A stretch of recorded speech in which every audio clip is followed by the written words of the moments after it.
আল্লাহ বলেন ওয়াজাদাকা আইলান ফাআগনা, আপনি ধনী গরিব ছিলেন, আমি আপনাকে ধনী বানাইছি। এখান থেকে বোঝা গেল শুধু গরিব নয়, নবীর আল্লাহ ধনীও বানাইছে।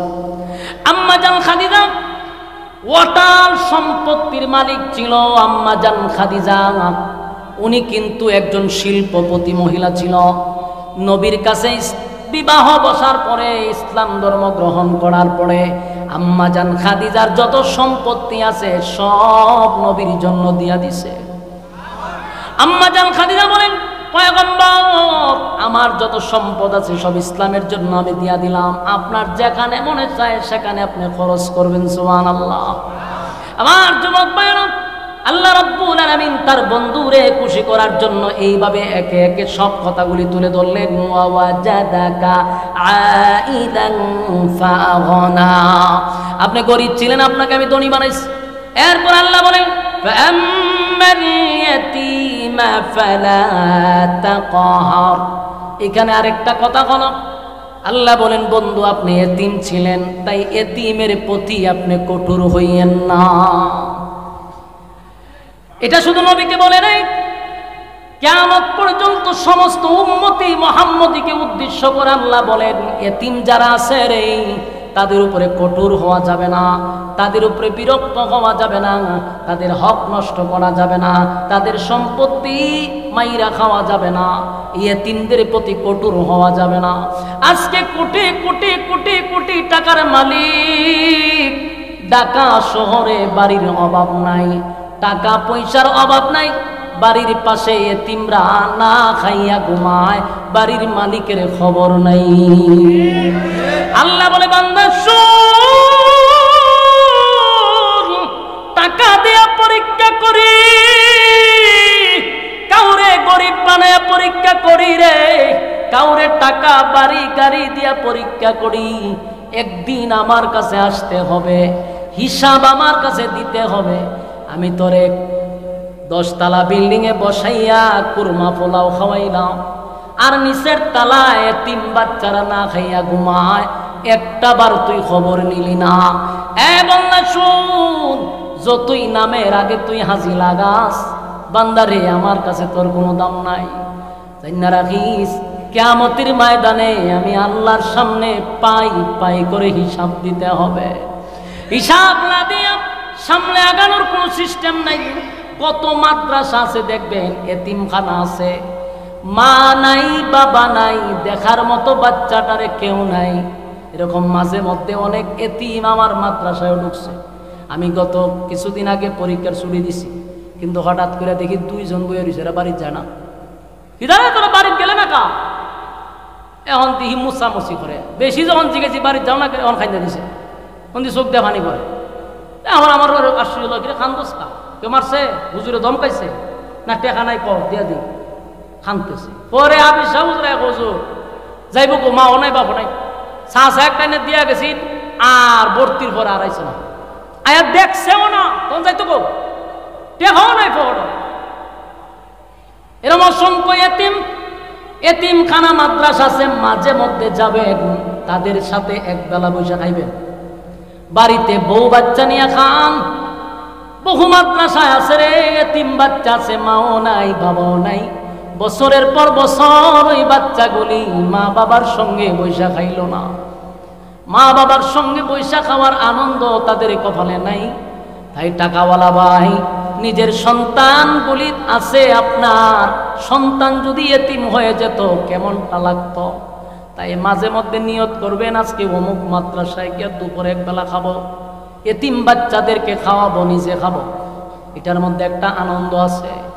আল্লাহর নবী বলেন, এতিমদেরকে যারা মহব্বত করবে, এতিমদের মাথায় যারা হাত বোলায়া দিবে, ওয়াদা দিলাম জান্নাতে আমি নবীর সঙ্গে তারা এতটুক দূরত্বে থাকবে।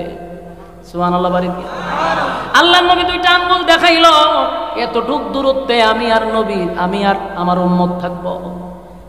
আল্লাহ বলেন, বন্ধু আপনি এতিম ছিলেন, তাই আপনি এতিমদের প্রতি কঠোর হইয়েন না। আমার যুবক ভাইরা, আল্লাহ বলেন ফাআম্মাল ইয়াতীমা ফালা তাকহার, বন্ধু ইয়েতিমদের প্রতি আপনি কঠোর হইয়েন না। ওয়া আম্মাস সাইলা ফালা তানহার, আর যারা চাই আছে, দরিদ্র আছে, মিসকিন আছে, কেউ যদি আপনার কাছে চায় তাদের সঙ্গে কঠোর আচরণ করবেন না, তুস্তাস করবেন না, ধাক্কা দিবেন না। অনেক সময় দেখবেন রাস্তাঘাটে ভিক্ষুক দ্বারা, এখন তো নকল ভিক্ষুকের অভাব নাই, হ্যাঁ ব্যবসায়ী ভিক্ষুক আছে। এই ব্যবসায়ী ভিক্ষুকদের কারণে অরিজিনাল ভিক্ষুক চিনাটা বড় কঠিন। অরিজিনাল অনেক ভিক্ষুক আছে। মাঝে মধ্যে আমি রাস্তা দিয়ে যাই আর দেখি অনেক ভিক্ষুকের হাত নাই, পা নাই, এরকম ভিক্ষুক দেখছেন নি? বাড়ি এটা ওই মাথার সামনে তো রাখে, আর ভাবো নাই আতনে মুখের বসে। অনেক সময় দেখা যায় গইরাই এমনি গইরায়, মুখের মধ্যে এটা লইয়া এমনি গইরায়। কত ভিক্ষুক রাস্তাঘাটে দেখবেন গইরাইয়া গইরাইয়া ভিক্ষা করে, হাতও নাই, পাও নাই। আমরা মাঝে মধ্যে 10 টাকা দিয়ে চলে যাই, কিন্তু না, মাঝে মধ্যে দাঁড়াইবেন, দাঁড়াইয়া তাদের দিকে তাকাইবেন, আর আসমানের দিকে তাকাইয়া শুকরিয়া আদায় করবেন, মালিক আপনি চাইলে তো আমার এই জায়গায় শোয়া দিতে পারতেন। আল্লাহ আপনি আমার চাইলে ভিক্ষুকের তালা আমার হাতে ধরাইয়া দিতে পারতেন গো। আজকে আমি কত স্বাবলম্বী, আমার হাত আছে, পা আছে, চোখ আছে, মানুষ আমারে মূল্যায়ন করে, মানুষ আমারে কত মহব্বত করে। আপনার যদি হাত পা না থাকতো, কসম খোদার কেউ আপনার সঙ্গে সেলফি তুলতো না, আপনার বন্ধু হইতো না। কোনো ভিক্ষুক হাত নাই, পা নাই, তার বন্ধু নাই রে, তার কোনো বন্ধু নাই। তার আত্মীয় স্বজন থাকলেও তারে পরিচয় দেয় না, তারে দেখলে এড়ায়া চলার চেষ্টা করে, কারণ তার হাত নাই, পা নাই, তার সঙ্গে কেউ সেলফি তুলে না। আল্লাহর কাছে শুকরিয়া আদায় করেন, মালিক আমার 2টা পা আছে, 2টা হাত আছে, মানুষ আমারে কত সম্মান দেয়, বিয়ে করতে পারলাম, শ্বশুর বাড়ি আছে, আত্মীয় স্বজন আছে। যদি হাত পা না থাকতো, কে আমার কাছে বিবাহ দিত, আমার কিভাবে শ্বশুর বাড়ি হতো? আমি এত সুন্দরভাবে, আমি এত জাঁকজমক ভাবে চলাফেরা করি, মালিক এটা তোমার দয়া ছাড়া আর কিছু হতে পারে না। এই জন্য আল্লাহ বলেন সাবধান, ভিক্ষুকদের সাথে, এতিমদের সাথে, মিসকিনদের সাথে কোনোদিন তোমরা খারাপ আচরণ করবে না। ওয়া আম্মাস-সাইলা ফালা তানহার, সাবধান, কঠোরভাবে তাদের সঙ্গে কথা বলা যাবে না। এরপর আল্লাহ বলেন ওয়া আম্মা বিনি'মাতি রাব্বিকা ফাহাদ্দিস, আল্লাহ বলেন বন্ধু আপনার রব আপনার যেই নিয়ামতটা দিছে, সেই নিয়ামতের শুকরিয়া আদায় করেন। নিয়ামত যে দিছে এটা মানুষের কাছে প্রকাশ করেন। আপনি আমার যদি আল্লাহ সুস্থ রাখে, শুকরিয়া আদায় করবো কা? এটা একটা নিয়ামত। আপনি মাসে মাসে টাকা কামান, আপনার বাড়ি আছে, গাড়ি আছে, এটা কোনো দোষের কিছু না। একটা মানুষের যদি প্রশস্ত বাড়ি থাকে, গাড়ি থাকে, বউ থাকে, তার থেকে ভাগ্যবান আর কেউ হতে পারে না। শেষ দুনিয়ার সবচেয়ে সুখী মানুষ যদি আল্লাহর গোলামি করে। গা বাড়ি যদি 20টা থাকে ঢাকা শহরে, আর যদি আল্লাহর ইবাদত বন্দি করে, তাহলে কি দোষের কিছু? হ্যাঁ, কথা বলি। ইসলামে কি আমরা কইছে গরিব হয়ে থাকতে? আপনারা আছে, আপনার শান শৌকতে চলেন না কা? এই সমস্যার থেকে বাইর হয়ে আসতে হবে। আমরা এমন একটা বাপ দড়ি পাঞ্জাবি ফিসাদা বলতে বলতে উপরে উঠছে, তাই না? আল্লাহ ওয়ালা বুজুর্গ তসবি জোরে সুবহানাল্লাহ, অথচ 5 টাকা একটা ইস্তারি দেওয়া দেয় না। বুজুর্গ কি বাপ? এটা ভণ্ডামি ছাড়া আর কিছু না, এটি ভণ্ডামি। আমার রাসূল যদি আজকে 2025 সালে থাকতো, একটা এক্সাম্পল, এখন যদি থাকতো, পৃথিবীর সবচেয়ে দামি হেলিকপ্টারটা রাসূল চালাইতো, স্বর্ণ দিয়ে হেলিকপ্টার বানাই দিত উম্মতেরা, ঠিক কিনা বলেন? যেই সমাজে অবস্থা আপনি এইভাবে থাকবেন, শান শৌকতে চলেন। আপনার আমার চলাফেরা দিকটা, আলেমদের চলাফেরা দিকটা, একজন শিল্পপতির ছেলে যেন মাদ্রাসায় ভর্তি করতে বাধ্য হয়। অনেক আলেমের যদি কিছু টাকা হয়, তো আর একটা চললে ঘুরে ঘুরে থাকে, রাতে ঘুমানো আলি 4টায়, সালি 4টায়। কেন? তোর জাতি ভাইয়ের যদি বাড়ি হয়, গাড়ি হয়, এটা তোর জন্য ভালো। আমার দেখতে আরেকজন শিল্পপতির ছেলে মাদ্রাসায় ভর্তি করবে। আমার চলাফেরা থাকতে হবে শান শৌকতে। কথা কোন ঠিক নেই? এখান থেকে বাইর হয়ে আসতে হবে। এই জন্য আল্লাহ বলে আপনাকে যেই নিয়ামত দিছি সেটার শুকরিয়া আদায় করেন। যদি আপনার ডাকাতে বাড়ি থাকে আপনি শুকরিয়া আদায় করেন, আল্লাহ বাড়িওয়ালা বানাইছেন, আমার অধীনে কত মানুষ ভাড়াটিয়া থাকে, আপনি চাইলে আমারে ভাড়াটিয়া বানাইতে পারতেন, তারে মালিক বানাইতে পারতেন। এই জায়গায় আপনি আমারে সম্মান দিছেন, ইজ্জত দিছেন মালিক। আল্লাহর কুদরতি পায়ে সেজদায় পড়ে আপনার শুকরিয়া আদায় করা দরকার। আমার যুবক ভাইয়েরা, প্রত্যেকটা নিয়ামতের জন্য শুকরিয়া আদায় করা দরকার। যাদের চক্ষু নাই, আমরা আজকে আসমান দেখি, জমিন দেখি, সূর্য দেখি, চন্দ্র দেখি, মা দেখি, বাবা দেখি, আত্মীয় স্বজন দেখি, যারা জন্ম অন্ধ পৃথিবীতে আসলো রে, কিন্তু পৃথিবীর সৌন্দর্য তারা দেখতে পারল না, এমনকি আপন মা বাবারেও তারা দেখতে পারে নাই। তাই আমরা আল্লাহর কাছে বেশি বেশি করে শুকরিয়া আদায় করব। রাজি আছি? কারা কারা রাজি? হাত তুলে দেখা। লিল্লাহি তাকবীর, নারে তাকবীর। রাজি আছেন তো ইনশাআল্লাহ? আর রাসূলকে আল্লাহ সান্ত্বনা দিছে এই সূরা নাজিল করে, খুশি করছে এই সূরা নাজিল করে, অভিমান ভাঙাইছে এই সূরা নাজিল করে। এই সূরার শুরুতে আছে দুইটা কসম। দুইটা কসম করে আল্লাহ রাসূলকে সান্ত্বনা করছে। মাঝখানে একবার কোরআন নাজিল হওয়া বন্ধ হয়ে গেছে। বন্ধ হওয়ার কারণ ছিল রাসূলকে আল্লাহ রেস্টে রাখার জন্য। কারণ এই কোরআনের ওজন, লোড, এটা মারাত্মক। আল্লাহ চাইছিলেন যে আমার বন্ধু কিছুদিন রেস্টে থাকুক, একটু রিল্যাক্সে থাকুক।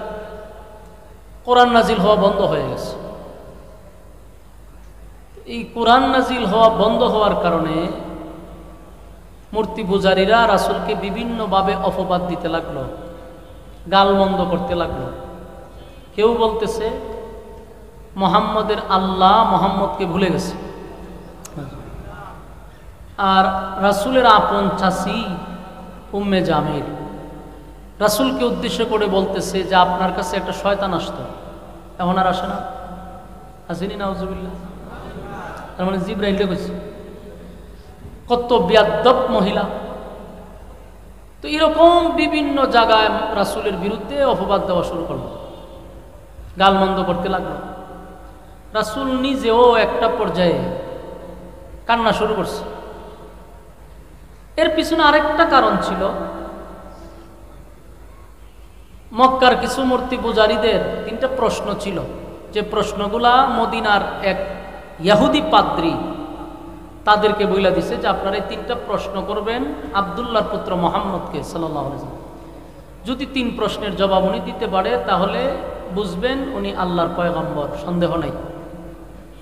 কারণ এই তিন প্রশ্নের জবাব একমাত্র নবী রাসূল ছাড়া আর কেউ দিতে পারবে না। ওই তিন প্রশ্নের জবাব পাইলেই আপনারা কালেমা পড়ে ঈমান আনবেন। তো তারা তিন প্রশ্ন জিজ্ঞাসা করে, রাসূল বলছে আগামীকালকে বলবো। এই যে আগামীকাল বলছে, 15 দিন পর্যন্ত আর আগামীকাল হয়েছে না, জিবরাইল আসা বন্ধ। এই নিয়ে তারা রাসূলকে বিভিন্নভাবে কটূক্তি করতে লাগলো। রাসূল এক পর্যায়ে কান্না শুরু করছে যে আল্লাহ, মক্কার মানুষ যদি কয় আপনি আমার ভুলে গেছেন, আসলে কি ভুলে গেছে? রাসূল নিজেও কান্দে। সারাদিন তাকায় তাই জিবরাইল কখন আসবে, এই জন্য রাসূলের মন ভেঙে গেছে। মানুষ আমাকে বলে আপনি আমাকে ভুলে গেছেন, সত্যি কি আপনি আমার ভুলে গেছেন? রাসূলের এই কান্না কান্না প্রায় 15 দিন। আল্লাহ এক পর্যায়ে জিবরাইলকে বললেন যে না, আর বন্ধুর কান্না সহ্য করা যায় না। ওই পাঠাইছে, জিবরাইল আসছে। কতদিন পরে? 15 দিন পরে। রাসূল জিবরাইলকে দিকে একটু অভিমান যে এখন বুঝি তোমার আসার সময় হয়েছে। 15 দিন হয়ে গেল, মানুষ আমাকে নিয়ে বিভিন্ন বাজে মন্তব্য করতেছে, আর আজকে তুমি আসছো, এতদিন কেন আসলা না? জিবরাইল হুজুর আমি আসতে চাই, আল্লাহ আমার আসতে দেয় না। তো রাসূল বলতেছে তাহলে সত্যি আল্লাহ আমার ভুলে গেছে? জিবরাইল হুজুর এই কারণে না, আপনি একটা কথা আল্লাহর কাছে পছন্দ হয়েছে, প্রশ্ন জিজ্ঞাসা আপনি বলবেন ইনশাআল্লাহ আগামীকালকে জানাবো, আপনি এখন আগামীকালকে জানাবেন ইনশাআল্লাহ নাই, এটা আল্লাহর কাছে পছন্দ হয়েছে। এই ইনশাআল্লাহ না বলার কারণে এতদিন আয়াত বন্ধ। এটা দুইটা কারণ, একটা হইল রাসূলকে রেস্ট, আর একটা হইল উম্মতকে শিক্ষা দেওয়ার জন্য। বলুন উম্মতকে শিক্ষা দেওয়ার জন্য। উম্মত যেন কোনোদিন ইনশাল্লাহটা না বলে। বলুন আমরা আর বলবো? একটু জোরে হানা কইেন। আপনারও শরীরে শক্তি আছে না? আমার শরীরে কোনো শক্তি নাই। আমার আমি যে হাঁটতেছি, আমার হাঁটতে আইসি, আমার শরীর কাঁপা শুরু করছে। একটা জায়গাতে এইভাবে রিমান্ডের মতো আমি বসা, পুরা রিমান্ড যেভাবে এইভাবে আত্মা বসে এইভাবে বসে রয়েছে। গাড়ি দুইটা একটা রিমান্ডের মতো। আমার ফেডেও খাবার নাই, শরীরে জুন নাই, তো এরপর আপনারা আওয়াজটা আমার বেশি, তো আপনারা একটু আওয়াজ দিলে ভালো হয় না? কথা বুঝতেছেন তো? একটু হানা করলে আমারও একটু আওয়াজ বাড়িব। আওয়াজ দিবার লেগে শরীরে শক্তি লাগে। এখন আমার শরীরে শক্তি কম, কিন্তু আপনারা যদি আওয়াজ দেন তাহলে আমার কথা বলার আগ্রহ উৎসাহ বাড়বে ইনশাল্লাহ। তা আমরা সব কাজে কি বলবো? ইনশাল্লাহ। ইনশাল্লাহ অর্থ কি জানেননি? আল্লাহ যদি চায়, আল্লাহ যদি চায় যে কোনো কাজ করবো, এটা যদি আল্লাহ চায় তাহলে করতে পারবো। কারণ মাহফিল থেকে আমরা বাড়িতে যাব, মাঝখানে কি হবে? ইনশাআল্লাহ। খানা খাবো ইনশাআল্লাহ, সব কাজে ইনশাআল্লাহ, মানে আল্লাহ যদি চায়। আল্লাহ খুশি হয়ে গেল। জিবরাইল হুজুর আপনি এই কামরা যে করছেন, এই কারণে আল্লাহ একটু নারাজ। বলতে এখানে একটা হিকমত, রাসূল তো ভুলে যাওয়ার কথা না, মূলত আল্লাহ ভুলাইয়া দিছে। বলুন রাসূল কি করছে? রাসূলকে আল্লাহ ভুলাইয়া দিছে। কেন ভুলাইছে? উম্মতকে শিক্ষা দেওয়ার জন্য। রাসূল ভুলে নাই, আল্লাহ ভুলাইছে। নাহলে তো একদিনের নে ভুলাওয়ার কথা, 15 দিন কি ইনশাআল্লাহ ভুলে গেছে? এটা আল্লাহ তাআলা ভুলাইয়া দিছে। তখন বলল হুজুর এই জন্য আমি আসতে পারিনি। তো আল্লাহ রাসূল কাঁদতেছে যে সবাই কয় আল্লাহ আমার ভুলে গেছে। জিবরাইল হুজুর আল্লাহ আপনারা খুশি করবার লাগিয়া একটা সূরা নাজিল করছে। সূরার শুরুতে 2টা কসম, ওয়াদ-দুহা ওয়াল-লাইলি ইযা সাজা মা ওয়াদ্দা'আকা রাব্বুকা ওয়া মা ক্বালা ওয়ালাল-আখিরাতু খায়রুল লাকা মিনাল উলা ওয়ালাসাওফা ইউ'তিকা রাব্বুকা ফাতারদা।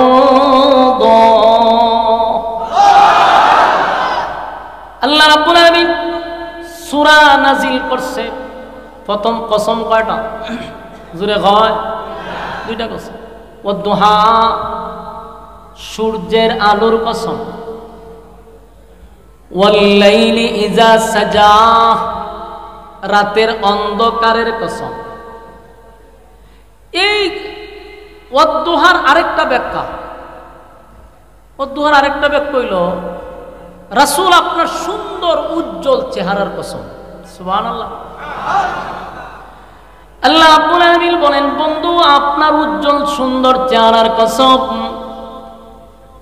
ওয়াদ-দুহার একটা ব্যাখ্যা হলো সূর্যের আলোর কসম, আর একটা হলো নবী আপনার সুন্দর উজ্জ্বল চেহারার কসম। ওয়াল-লাইলি ইযা সাজা এটার আরেকটা ব্যাখ্যা আছে, রাতের অন্ধকারের কসম। আবার নবীর কালো চুলের কসম। সুবহানাল্লাহ। আমার নবীর সুন্দর চেহারার কসম করছে, আবার নবীর সুন্দর চুলের কসম করছে। সুবহানাল্লাহ। চুল কত সুন্দর হইলে আল্লাহ নিজে চুলের কসম করে। এখন আপনারা এই যে কথাগুলি শুনবেন, আমি একটু আপনাদেরকে বলি, যেহেতু সময় শেষ, যতক্ষণই কথা বলবো আমরা একটু মনোযোগ দিয়ে শুনলে আপনি নিজে বুঝতে পারবেন যে প্রতিটা আয়াত যেন নবীরে খুশি করবার লাগি নাজিল করছে। প্রতিটা আয়াতে শুধু নবীর প্রশংসা। ওয়াদ-দুহা ওয়াল-লাইলি ইযা সাজা দিনের আলোর কসম, রাতের অন্ধকারের কসম। মা ওয়াদ্দা'আকা রাব্বুকা ওয়া মা ক্বালা 2টা কসম করছে। এ রব্বি কারীম 2টা কসম করে আল্লাহ বলেন বন্ধু মা ওয়াদ্দা'আকা রাব্বুকা ওয়া মা ক্বালা আপনার রব আপনাকে ভুলে নাই, আপনার প্রতি অসন্তুষ্ট হয় নাই। কসম করে বলছে মা ওয়াদ্দা'আকা রাব্বুকা ওয়া মা ক্বালা আপনার বন্ধু আপনার প্রতি বিরক্ত হয় নাই, অসন্তুষ্ট হয় নাই, আপনার প্রতি খুশি। ওয়ালাল আখিরাতু খায়রুল লাকা মিনাল উলা। আল্লাহ বলেন ওয়ালাল আখিরাতু খায়রুল লাকা মিনাল উলা। দুনিয়াতে আপনাকে আমি যা দিলাম, যা দিছি, এর থেকে কোটি কোটি কোটি গুণ বেশি পরকালে আপনার জন্য বরাদ্দ রাখছি। আমার যুবক ভাইরা, মুরব্বী বাবারা, প্রতিটা আয়াত যেন আমার নবীর আল্লাহ খুশি করছে রে।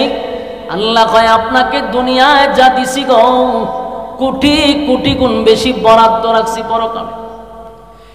এই দুনিয়া কিছুই না আমার যুবক ভাইরা। দুনিয়ার মালিক যিনি, আসমান জমিন সূর্য চন্দ্র গ্রহ নক্ষত্র পাহাড় পর্বত সাগর নদী নালা খাল বিল কীট পতঙ্গ যা দেখি যা দেখি না, এই পৃথিবীর মালিক যিনি, সে আল্লাহ বলতেছে দুনিয়া কিছুই নয় গো, আমি আল্লাহ দুনিয়ার থেকে বেশি নিয়ামত পরকালে রাখছি। তাহলে দুনিয়ার মালিক যিনি, উনি কয় দুনিয়া কিছু না। দুনিয়া একটা ফরমালিন, এটা একটা স্যাম্পল। জোরে কোন কি পল? স্যাম্পল। কেউ চাল কিনতে গেছে নি বড় দোকান থেকে চাল, তো চাল কিনতে গেলে দেখবেন কতগুলা ডিবির মধ্যে বাড়ির মধ্যে এতটুকু এতটুকু করে তোরা। প্রথম গেলে বুঝবেন যে উনি মনে হয় বিজ্ঞানী তো বুঝছে, তোমার বাড়ির বিষয় তো রাখছে। তো গেলে পরে বলে চাল নিতাম ইসলাম ভাই, আপনি কিতা লইয়া বুঝছেন? বলে চাউল আছে। হয়তো আপনি যে সামনে এতটুকু লইয়া বলছেন, ঘটনা কি? তখন মালিকে কয় তোর কত মন দরকার, কত টন দরকার, খালি কম। এটা হলো স্যাম্পল। বলুন কি স্যাম্পল? এখানে দেখো তোমার কোনটা ভালো লাগে। স্যাম্পল এখানে দেখতে অর্ডার দিবা, পিছন থেকে টন বাহির হবে। বাস্তব নেই, এই হলো স্যাম্পল। আল্লাহ কয় জান্নাতের স্যাম্পল হইল দুনিয়া। তোর স্যাম্পল কি এক বস্তা থাকে? অল্প বাড়ির মধ্যে। তো জান্নাতের নিয়ামতের তুলনায় দুনিয়াটা ওই সামান্য একটা স্যাম্পল। আল্লাহ কয় দুনিয়া একটা স্যাম্পল, গোডাউন হলো পরকালে। দুনিয়া কিছুই না, স্যাম্পল দিয়া পাঠাইছি। দুনিয়াতে আমরা যা বুক করি সব স্যাম্পল, বাড়ি গাড়ি নারী সব স্যাম্পল। যেমন আমরা বিবাহ করছি, বউ আছে না সবাই? সবার তো না, যার বউ আছে এই বউটা একটা স্যাম্পল। বউ একটা তোমার কথা কই না করে একটু জুড়ে বই, আপনারা মাতলে আমার কথা কইতে সুবিধা হইব। বউ আসুনি আপনারা? বউ স্যাম্পল। বলুন বউ কি? এইটা একটা স্যাম্পল। স্যাম্পল কেন? দুনিয়া আল্লাহ একটা বউ দিছে। ঠান্ডা পড়ছে, বাংলাদেশও জন্ম নিছি, এর চেয়ে বেশি করতে পারতেন না। বাংলাদেশও একটার বেশি দুইটা হরণ যায় না, করলে সমাজের মানুষ আপনারা সিসি দেয়। আবার ফ্রেম করতে পারবেন, অসুবিধা নেই। 8টা 10টা 15টা ফ্রেম করলে এটা কোনো অসুবিধা নাই, এটা এনজয়। এটা এনজয় এক বয়সীতে পোলা মানে করে। আর বিয়া যদি আপনি 2টা করেন, হালাই লুচ্ছা, এর চরিত্র ভালো না। চিন্তা করছে হালাল জিনিসটারে কয় কয় হে লুচ্চা, আর হারামটারে কয় এনজয়। কই বসবাস করেন রে ভাই বাংলাদেশ? আল্লাহ কয় দুনিয়াতে দিছি স্যাম্পল। দুনিয়ার বউ যে আমরা নিয়ে সংসার করি, এটা স্যাম্পল। এটারে দেখলে বুঝবেন এর থেকে কোটি গুণ আল্লাহ বউ রাখছে জান্নাতে। দুনিয়ার সৌন্দর্য এটা স্যাম্পল। দুনিয়ার বউ আর জান্নাতের বউর মধ্যে বেশ কম আছে না নাই? দুনিয়ার বউ যত ভালো হোক আর ফিরের বউ হোক, রগ একটা তেরা, রগ একটা তেরা থাকে। আর যতই বুঝান যত ভালো, আজকে দেখবেন রগ তেরা হয়ে গেছে গা। যদিও ঝগড়া না করে, বালা বলে তো ঝগড়া টোকা করে না, কিন্তু জিনিসপত্র লড়াচড়া করে। এবার টাসটুস টাসটুস শব্দ করতেছে, বুঝবেন যে রগ তেরা হয়ে গেছে গা। লক্ষণ খারাপ। দেখবেন গ্লাস ভেঙে গেছে গা, জগ ভেঙে গেছে, টেবিল টুবিল লড়াই লিতেছে। এটা ভদ্র বউয়ের কারবার। হন যদি উশৃঙ্খল বউ হইতে কিতা অবস্থা হয় চিন্তা করেন, ভয়ানক অবস্থা। জান্নাতের ভিতরে আল্লাহ বউ দিবে, রুচি ফাল্লাইয়া দিব। রুচি ফাল্লাই বুঝেননি? কারণ এটা ভালো লাগছে না, ঠিক আছে থাকবো, আর একটা ভালো লাগছে এটা লইবে না, কোনো অসুবিধা নাই। সুবহানাল্লাহ। এটা জায়েজ আছে। তখন সর্বনিম্ন জান্নাতীর বউ দিব কমপক্ষে 72টা। হ্যাঁ, সুবহানাল্লাহ জুড়ে আছে, কমপক্ষে 72টা দিব। চিন্তা করছেন কি খুশির সংবাদ। আল্লাহ কয় দুনিয়ায় যে বউ দিছি না স্যাম্পল, এক জান্নাতের ভিতরে যে বউ দিব এই বউগুলা কোনোদিন রোগ তেরা হবে না, জিনিসপত্র লড়তো না, জিনিসপত্র ভাঙতো না। আল্লাহ কয় এক একটা বউয়ের দিকে তাকাইয়া এক একজনের 40 দিন চলে যাবে, সে কইতে পারতো না। চিন্তা করতেন কতদিন হে এমনি যে সাহেব হেতে সর্বনাশের চোখের পলক পড়ে না। এত সুন্দর, এত সুন্দর। একটা হুর যদি, একটা বউ যদি খালি দুনিয়াত হাত বাড়াইতো, সূর্যের আলো জাগাত বন্ধ হয়ে যেত। কেমন সুন্দর। দুনিয়ার ভিতরে যা দিছে সব স্যাম্পল। আল্লাহ কয় ওয়ালাল আখিরাতু খায়রুল লাকা মিনাল উলা। দুনিয়ার স্যাম্পল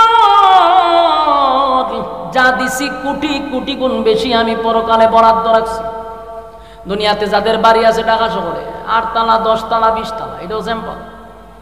আল্লাহ কয় জান্নাতের ভিতরে এক একজনে বাড়ি দিবে এই পৃথিবীর 10টা পৃথিবীর সমান রাজত্ব। সুবহানাল্লাহ। এই পৃথিবীর 10টা পৃথিবীর সমান এক একটা জান্নাত হবে। সুবহানাল্লাহ। ই ওয়াজ আগে করলে সুশীল সমাজরা হইতে কিতা কয় হুজুর, কয় কিতা, এটা হাসা হয়নি। এখন যখন গবেষণা করছে দেখে যেই পরিমাণ জায়গা আছে 10 টাকারে এই পৃথিবীর 1000 সমান দিল জায়গা পুরাবে না। বিজ্ঞান বিশ্বাস করে এখন, কথা বুঝতেছে? আল্লাহ বলেন সর্বনিম্ন 10টা পৃথিবীর সমান জান্নাত দিবে, বউ দিবে, গাড়ি দিব, বাড়ি দিব, নারী দিব, কোনো জিনিসের অভাব নাই। সুবহানাল্লাহ। তবে দুনিয়া হলো স্যাম্পল। আল্লাহ বলেন ওয়াদাল আখিরাতু খায়রুল লাকা মিনাল উলা। বন্ধু আপনাকে আমি যা দিছি কোটি কোটি গুণ আপনার জন্য পরকালে আমি বরাদ্দ রাখছি গো নবী। এই কথা বলতেছিল। এরপর আল্লাহ বলেন ওয়ালা সাউফা ইউতিকা রাব্বুকা ফাতারদা। আমার যুবক ভাইরা, আয়াতের দিকে যদি লক্ষ্য করি বোঝা যায় এই সূরাটাই নাজিল হয়েছে যেন আল্লাহ নবীর খুশি করবার লাগে। আল্লাহ কয় ওয়ালা সাউফা ইউতিকা রাব্বুকা ফাতারদা। বন্ধু আপনারে আমি অচিরেই খুশি করব, অচিরেই এমন খুশি করা করব গো নবী, যত দিব আপনি খালি খুশি হবেন, দিতেই থাকবো, দিতেই থাকবো, দিতেই থাকবো, খুশি না হওয়া পর্যন্ত বন্ধ করব না।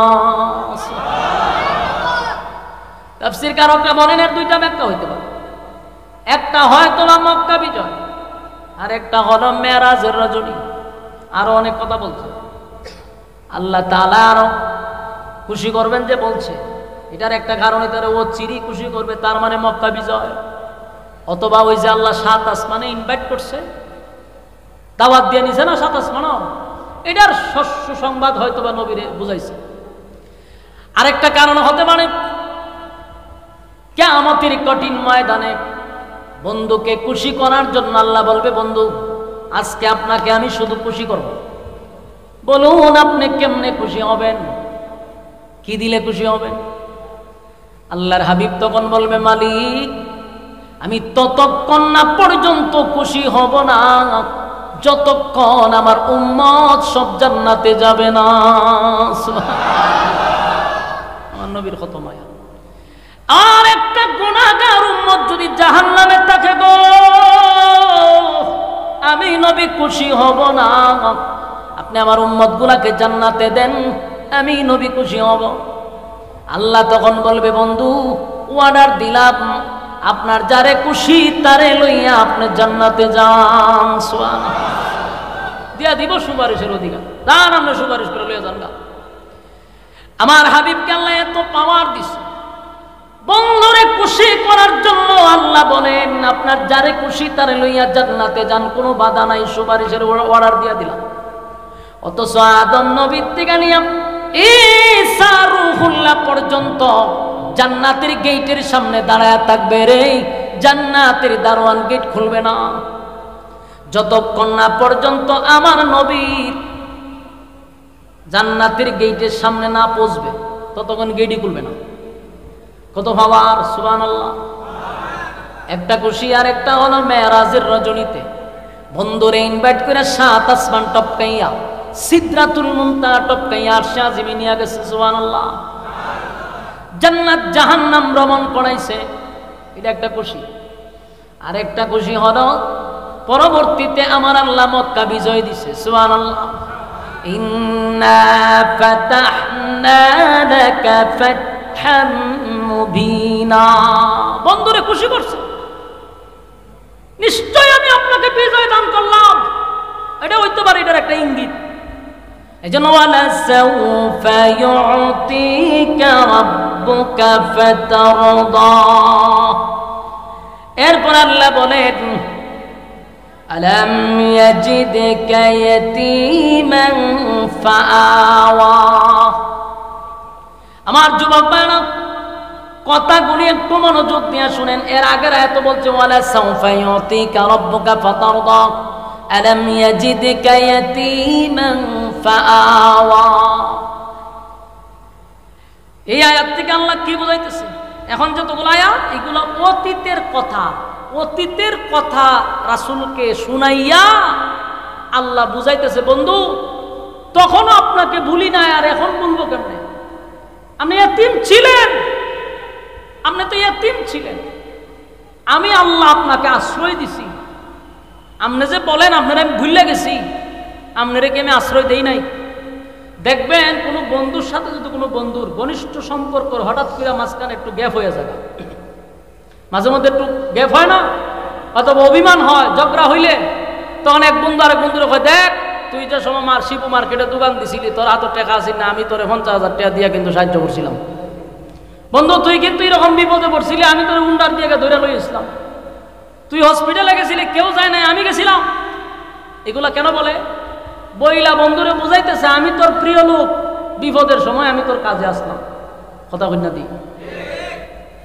বন্ধুর রাগ ভাঙাইতেছে। আল্লাহ রাব্বুল আলামিন বলেন আলাম ইয়াজিদকা ইয়াতীমান ফাআওয়া। আপনি এতিম ছিলেন, আমি আপনাকে আশ্রয় দিছি।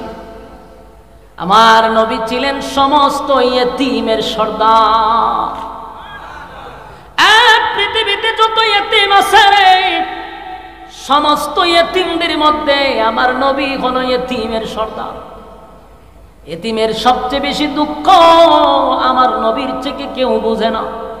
তাই আল্লাহ বুঝাইতেছে বন্ধু ইয়েতিম ছিলেন, আলাম ইয়াজিদকা ইয়াতীমান ফাআওয়া। ইয়েতিম ছিলেন, আমি কি আপনাকে আশ্রয় দেই না? অতীতের কথা বলতেছে। এরপর আল্লাহ বলেন ওয়াজাদাকা দাল্লান ফাহাদা। আল্লাহ বলেন বন্ধু আপনি তো পথহারা অবস্থায় ছিলেন। এটার ব্যাখ্যা হলো মানুষ যখন এতিম হয়, কোনো ছেলে যখন এতিম হয় গার্জিয়ান থাকে না। কোনো বাচ্চা যদি এতিম হয় রে, মাও নাই বাবাও নাই আত্মীয় স্বজন কেউ নাই, এই ছেলেটার গার্জিয়ান নাই, তখন ছেলেটা কিন্তু লেখাপড়া করে না, টুকায় হয়। কথা হয় না? কি হয়? টুকায় হয়ে যায়, রাস্তাঘাটে চিন্তায় করে, মোবাইল চুরি করে, বকর সকর করে, কারণ গার্জিয়ান নাই তো, কেউ শিখায় না, পড়ায় না। আল্লাহ কয় আপনি এতিম ছিলেন, আপনি তো এতিম অবস্থায় গার্জিয়ান ছিল না, কেউ ছিল না, আপনি ইচ্ছা করলে তো পথ হারা হইতে পারতেন। আমি আল্লাহ আপনার ফিরায় রাখছি, আমি আপনার পথ দেখাইয়া দিচ্ছি, পথ হারা হইতে আপনাকে দেই নাই। সুবহানাল্লাহ। আল্লাহ বন্ধুরে তো বুঝাইতেছে ওয়াজাদাকা আইলান ফাআওয়ানা। আল্লাহ এরপরে বলেন বন্ধু আপনি নিঃস্ব ছিলেন, গরিব ছিলেন। আল্লাহ কি কয়? আপনি আপনি গরিব ছিলেন, কিন্তু আমি আল্লাহ আপনাকে ধনী বানায়া দিছি। বলুন, নবী কি শুধু খালি গরিবই ছিল না, ধনীও ছিল? ওই কথা কই না দি, সারাটা জীবন শুধু আমরা ওয়াজ শুনছি। নবী গরিব ছিল, নবীর পেটে পাথর ছিল। এই ওয়াজ শোনায়া কানো দুইরা ওয়াজও টান মারে, মানুষ চিত্তে ভরে থাকে। ভাইটা সত্য কথা, নবী গরিব ছিল, পেটে পাথর ছিল। তো এইখানের ওয়াজ কি শেষ না পরের পৃষ্ঠা আছে? আপনাকে আমি ধনী বানাইছি, তাহলে ধনী কথাটাও বলা দরকার, নাইলে ইসলামটারে আপনারা একেবারে 12টা বাজায় দিচ্ছেন। সুশীলরা মনে করে ইসলাম মানেই হলো ফকির মিসকিন। আজকে শিল্পপতির ছেলে মাদ্রাসায় ভর্তি করতে চায় না। হয় মাদ্রাসা, হুজুররা খাইতো পায় না, কত কষ্ট করে চলে, গরিব মিসকিন এতিম, এরকম নজরে আমরা দেখে। আর এর জন্য দায়ী হলাম আমরা হুজুররা দায়ী। এখানে হারা জীবন খানদিরা নবীর ভেড়া ভাত, নবীর ভেড়া ভাত। তো এই ওয়াজই খালি হুন তো মানছে, পরে যে নবী দেশের প্রেসিডেন্ট হইছে এই কথা কস না কেন? নবী যে দেশ পরিচালনা করছে সেই কথা বলস না কেন? এই কাঠমৌলবী গুলা শুধু নবীর ভেড়া ভাত্তর হইয়া বইরাত রাখছে, আর সমস্ত নাস্তিক গুলা এই ওয়াজ পাইয়া হয় দেখছো নি, নবী গরিব আছেন আর হুজুররা ইস্তারি দিয়ে খাবার পড়ে, হুজুররা গাড়ি দিয়া চড়ে। এরারে এমন ভাবে ব্রেইন ওয়াশ করছে। শুনেছে ইসলাম করি, হে ওই ওয়াশ করে নবীর ভেড়া ভাত্তর, আবার গিয়া রান সাবায় ইচ্ছা মতো দেশি